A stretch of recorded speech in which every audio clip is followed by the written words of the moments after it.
Welcome back. Now, Americans continue to head to the polling booths with more than 100 million votes already cast, and even though former Vice President Joe Biden is expected to be comfortably ahead, it's the key battleground states that will possibly decide whether he'll be able to evict incumbent Donald Trump from the White House. So let's go live to two of those key states, Wisconsin, where we find our correspondent William Denselow, and in Florida, where we speak to Giles Gibson. Thank you to both of you, William and Giles. I really appreciate your time. William, let's start with you in Wisconsin. I mean, that's one state that's one of the battlegrounds in the Midwestern part of the U.S. Donald Trump defeated Hillary Clinton there in 2016. Is there a clear favorite between Trump and Biden there? Well, you mentioned that race in 2016. It was a race that President Trump won by less than 23,000 votes. So that just shows how tight those margins were 4 years ago. Now, according to a recent poll from the New York Times and Siena College, showed that former Vice President Joe Biden enjoyed a lead in the state of Wisconsin of around 11 points. But President Trump was here in Wisconsin just yesterday. It was in his penultimate rally before the polls opened on November 3rd. He made his address to the Wisconsinites saying to not believe the polls. He said they were wrong in 2016. He believes they're wrong this time around. Of course, as we head into the final day of voting here in Wisconsin, more than half of registered voters have already cast their ballots, be it through mail-in ballots or early voting. Giles, you are in Florida, and that's also been described as the nation's largest swing state, and it seems to be living up to its reputation, because it appears neither presidential candidate enjoys a clear advantage. Yeah, we're in Tallahassee, which is the state capital of Florida. We're outside a polling station here. As you might be able to see, there's a few people trickling in and out. This is a university town, so perhaps the students are still in bed and they'll be getting up later for those who are voting on election day itself. We're also perhaps not expecting to see long lines snaking out of polling stations across the states, as we sometimes do on election day here in the United States, and that's because of the sheer volume of people who have voted early in this election. It's a phenomenon that we've seen right across the country in all sorts of different states, and here in Florida around 9 million people cast their ballots before election day itself. And there's a couple of theories about why that is, perhaps just because of the hot political debates that we've had in Washington for the last 4 years under President Trump, that voters are just fired up and wanted to get their ballot in early.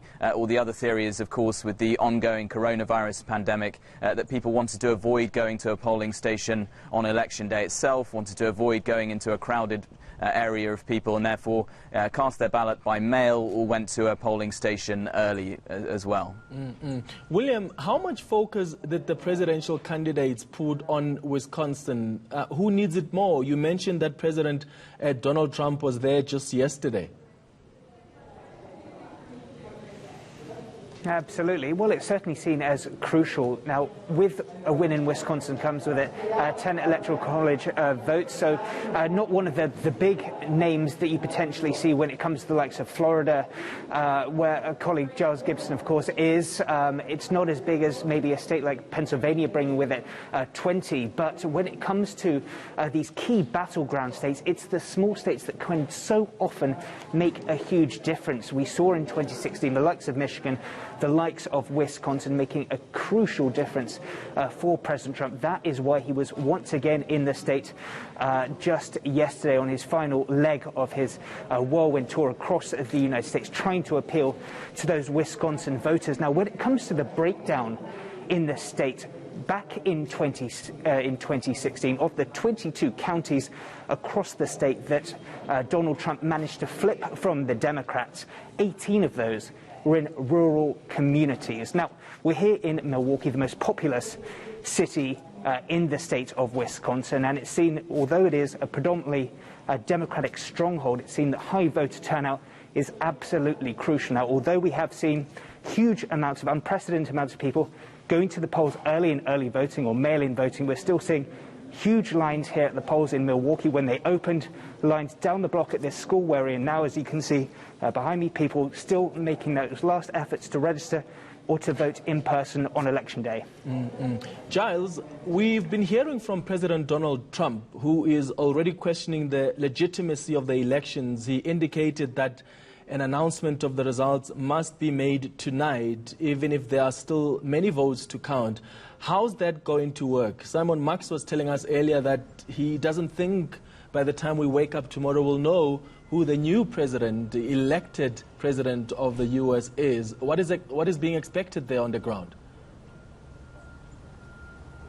Yeah, well, I think if this race is tight, then you certainly want to be keeping your eye on Florida, because it carries with it 29 electoral college votes, and it's just famous for being a very close state on election nights, not just presidential elections, but governor elections and midterm elections as well. Going into Election Day, obviously a lot of people have already voted, but according to the polls, Joe Biden was around 2 points clear of Donald Trump going to Election Day itself, but of course that could be within the margin of error. I think we need to be watching Florida very closely as well, because according to the state's electoral law, if a candidate is leading by less than 0.5%, then that triggers an automatic recount. So that could be a scenario that we see here in Florida, an automatic recount triggered, and then potentially waiting several days to get a result. Of course, the most famous recount in Florida's history was back in 2000, George W. Bush facing off against Al Gore, the Democratic candidate. That Florida recount went on for 36 days. Perhaps we're not going to see something like that, but we'll be watching very closely here in Florida. William, what's the mood on the ground? From some of the journalists and analysts I've been listening to on the ground, this is a different kind of election. Apart from just the fears of possible violence, there are a lot of people who say this doesn't really feel like a regular American election. So what's the mood, and how's the tolerance between supporters of Donald Trump and Joe Biden?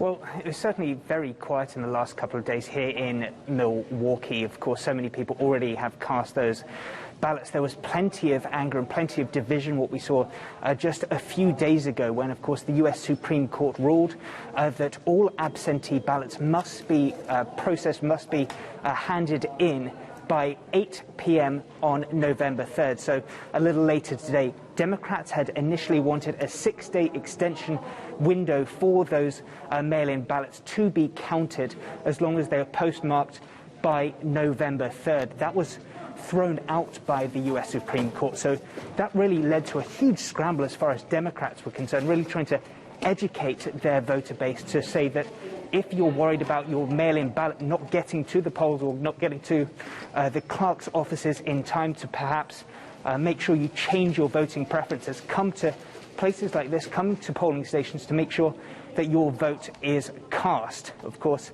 what we're seeing here is long lines. That perhaps an example of that. Perhaps some people felt more comfortable just going through the more traditional avenue of voting on November 3rd. But what is clear that, as we saw 4 years ago, with so many votes on the line, just 23,000 votes being the difference between Hillary Clinton and Donald Trump last year, every single vote counts. Now, what we heard from over the weekend is that nearly 200,000 of those absentee ballots were still unaccounted for. So that is a huge potential impact in this election. So the message from both Democrats and Republicans are trying to get all those ballots counted for to make sure that their every voice here in the state of Wisconsin is certainly heard when the votes are finally tabulated. William and Giles, thanks to both of you for your time. Our U.S. correspondent, Giles Gibson, who was live to us from Florida, and William Denselow, who's live to us from Wisconsin.